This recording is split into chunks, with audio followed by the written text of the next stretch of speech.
അങ്ങനെ എത്തി guys the busiest and challenging days of an engineering student. ഇന്ന് ഞങ്ങൾക്ക് ഇൻറ്റേർണൽ എക്സാംസ് ഉണ്ട്, ലാബ് ഉണ്ട്, റെക്കോർഡ് സബ്മിഷൻ ഉണ്ട് and more over I M on my periods.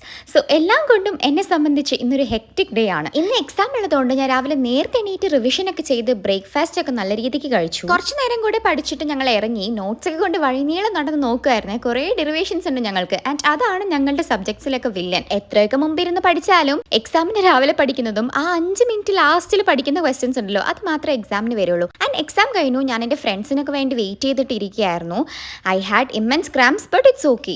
And periods ആയതുകൊണ്ടാണ് തോന്നുന്നു I was really craving for അടിപൊളി മധുരം. സോ ഞാൻ നല്ല തിക്കായിട്ടുള്ള കോൾഡ് ബൂസ്റ്റ് കുടിച്ചു ആൻഡ് തിരിച്ച് വന്ന് ലാബ് റെക്കോർഡൊക്കെ എഴുതി. ഞങ്ങളുടെ one of the toughest week ആണ് കേട്ടോ ഈ ഒരു സെമസ്റ്റർ എൻഡിങ് ടൈം എന്ന് പറയുന്നത്. Incompleted portions, labs, internals, assignment, extra classes എല്ലാം വന്ന് അടിയുന്നത് ഈ ഒരു ടൈമിലായിരിക്കും. ആൻഡ് അതൊക്കെ കഴിഞ്ഞ് ഞാൻ ഹോസ്റ്റലിൽ പോയി കുറച്ച് ക്ലാസ്സസ് ഒക്കെ എടുക്കാനുണ്ടായിരുന്നു ആൻഡ് കുറച്ച് ക്ലാസ് ഞാൻ കണ്ടു. എൻ്റെ കുറച്ച് ഗേറ്റ് ക്ലാസ്സസ് ആയിരുന്നു. അപ്പോൾ ശരി, ബൈ.